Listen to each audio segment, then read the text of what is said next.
Showbiz News Rwanda.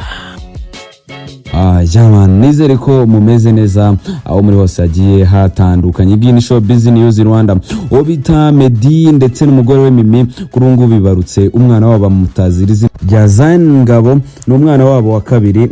Ikaba ari inkuru yo kwishimirwa, niyo mpamvu nagira ngo tubwire uyu nguyu Meddy tumubwiye tuti congratulations muri comments. Ndetse kandi turi buvuge kuri 155 IM uwo bita Sol yamaze gutangaza yuko ashobora gusezera. Ross Kana nawe afite icyo yabivuzeho kubijyanye no gusesera. Ese uribaza ngo yaba yavuze ibiki? Ese uribaza ngo kuko azasezera nawe? Nibi byose turi bubisubize muri iki kiganiro tugiye gukora. Kandi usanzwe afasha Diamond Platnumz cyangwa se manager Diamond Platnumz nawe yagira inama coach Gaheri kubijyanye no kubaka 155 IM ndetse no kuba yava mu bijyanye no gufasha abahanzi, kubera ko coach Gaheri yavuze ko nta nyungu, ariko na byose turaje tuyibone ngo turebe ngo nibiki yamubwiye. Ese coach Gaheri yabyakiriye ate? Koko arakomeza baka 155 agarura umubano yari yangije n'abahanzi barimo Sol Ross Kana ndetse n'abandi. Byose turabivuga muri iki kiganiro. Indi nkuru kandi nuko bita Pasiteri Julienne ndetse n'uriya wita Bakame ku rukuta rwa X wamusebeje avuga yuko ari umukozi wa satani. Ubu ngubu byakomeye kubera ko yatangiye gukurikiranwa na RIB, yageze asaba imbabazi. Turaje turebe ngo ubundi ese kuko icyaha yakoze azagihamwa abe yakurikiranwa mu bugenzacyaha. Ese Julienne yabivuzeho iki kuba baramuserereje kuri buriya buryo? Ese kumusezeza byaturutse kuki? Byatewe n'iki? Byose nibyo tugiye kuvuga muri iki kiganiro. Niyo mpamvu nagira ngo ukore subscribe, dusangize igitekerezo cyawe muri comment kugira ngo tuzacikwa umunsi ku munsi. Like, share na comment. Yego rero nkuko nabivuze no bita Ngabo Meddy ndetse n'umugore we n'ubundi bamaze kwibaruka ubuheta bwabo. Meddy rero ubundi no muhanzi umaze kubaka izina mu Rwanda ndetse no hanze yarwo. Yagaragaje ko n'umugore we Menya bibarutse umwana wabo w'umuhungu w'ubuheta. Meddy abinyujije ku rukuta rwe rwa Instagram yagaragaje ko umwana bamwise Ngabo, avuga ko nta kuzuyaza ubuntu bw'Imana buhora bumuriho iteka ryose aho agenda hose. Kuri ubu nyine buzuye amashimwe, barashima Imana kandi buzuye akanyamuneza bitewe n'uyu mwana wabo. Yamvu nakubwira ngo tumwifurize congratulations, tumwifurize urubyaro rwiza. Uyu n'umwana wa kabiri rero nkuko byatangajwe n'uyu muhanzi nyuma y'ubundi butumwa yari yashyize ku rubuga rwe rwa Instagram, aho yanditse avuga yuko azabwira amahanga yose ibyiza Imana yamukoreye. Avuga ati nzabwira abantu ibyo Imana yankoreye. Nakwibutsa ko uyu nguyu Meddy muri 2022 nibwo uyu muryango wibarutse imfura yabo y'umukobwa uwo bise Ngabo cyangwa se Ngabo. Ngabo Meddy rero Jobat ndetse na Mimi ukomoka muri Ethiopia barushinze ku itariki 22 Gicurasi 2021 mu birori bakoze bimeze neza cyane biryoheye ijisho.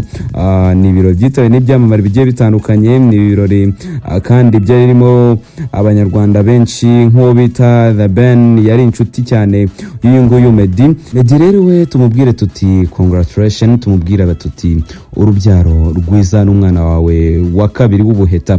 Hanyuma kandi navuze ku nkuru ya 155 IM. Sinzi nimba ndatangira akantu ku kandi, ariko tubanze twibukiranye ubwo LA yashinjwaga yuko ari mideni 155 IM ndetse akanashinjwa yuko ashobora kuba yarayambuye. Nukuvuga ngo rero we byagaragaye yuko yayisezeye, ko yagiye gutangiza icyo bita RSF. Ni inkuru zavuzwe cyane ziratutumba kumba nkunambaga, ariko at the end of day byagaragaye yuko n'ubundi we contract yiwe yo muri 155 ajya mugenda kurangira kandi ko yasabwe kuba yakongeza amasezerano, ariko we akabyanga. Rero ibyo ngibyo byakomejwe bigenda bivugwa, ariko haza kugera igihe n'ubundi yo bita coach Gaheri we ahita posting avuga yuko arambiwe ibintu by'umuziki cyangwa se arambiwe gushora mu bintu bitamuha inyungu. Asa nk'uwicuza kuba yarinjiye mu muziki, asa nk'uwicuza kuba yarabaye manager waba ba Bruce Melody ndetse na Kenisol ba Element ndetse na Ross Kana. Nuko rero byagenze nyuma ho gato 155 ajya isohora itangazo ivuga yuko nubundi batari kwinginga umuhanzi n'umwe ubarizwa muri label ko ubishaka yasezera akagenda, ariko kandi ko Bruce Melody we akiri umwe mu bahanzi bakeza cyangwa umwe mu bahanzi bakomeye muri iriya label. Niwe wagaragaye wenyine muri iyi baruwa banditse.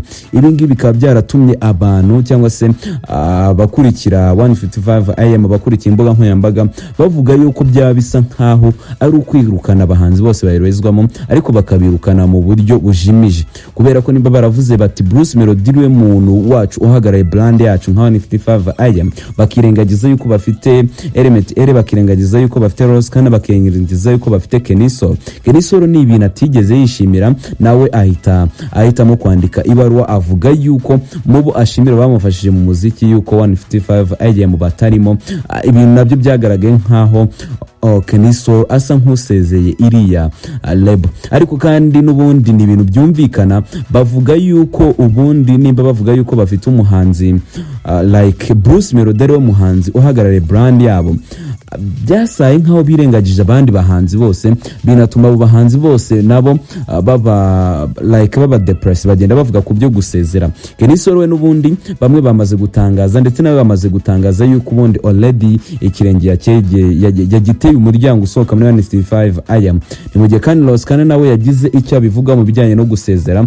Kenisol we twanabikonfaminga tukavuga yuko yasezeye already, kubera ko we avuga yuko agiye gutangira kwikora ibintu bye adakeneye ubufasha bwa 155 AM, akaba agiye gusohora indirimbo itazagaragaramo ibimenyetso cyangwa se ibirango bya 55 AM. Ibi ngiro bikaba byemeza yuko yamaze gusohokamo muri iyi label. Hanyuma kandi uriya nawe Ross Kana we yavuze yuko ku byo gusezera atarabihamya neza ko ashobora gusezera, ariko anavuga yuko kuba yaba yirimo ashobora kwikorera ibintu bye ariko akibarizwa muri iyi label. Rero Ross Kana we avuga yuko ari mu nzira zo kujyana na Element ndetse na Kenisol bakava muri 155 AM mu gihe nta gikozwe ku mikoranire kugira ngo amasezerano bagiranye n'iyi label yubahirizwe.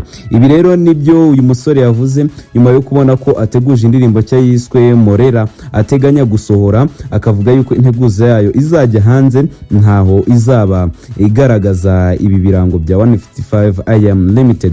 Ati mu magambo yavuze ati nge sindavayo, ariko iyo mbona ko hari ibyo ngomba kwikorera mu gihe bahari, bigaragara yuko n'ubundi nta kintu cyambuza kubikora, kuko n'ubundi mba ndi kubaka ibyanjye.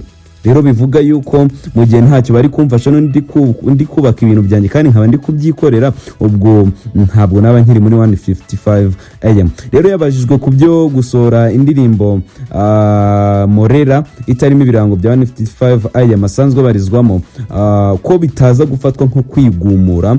We avuga yuko atari ukwigumura, ahubwo niba azabikora bo bagomba kumwegera bakamubaza impamvu yabikoze, akababwira yuko nyine ari uko nta bufasha bigeze bamuha, kandi ni ibintu byumvikana cyane, bimaking a sense, kubera ko aravuga ati nimba ibyo bagomba gukora batabikoze none nge nange kubyikora kandi mfite ubushobozi bwo kubikora kandi nshaka no kubikora. Ni ibintu rero byumvikana cyane yuko ibingibi byose bishobora gutuma uyu musore nawe ava muri 155 AM n'undi agakomeza kwikorera, cyane ko binugwanugwa yuko ari umwe mu basore babajeje tafaranga, ari umwe mu basore bafite amafaranga ameze fresh cyane.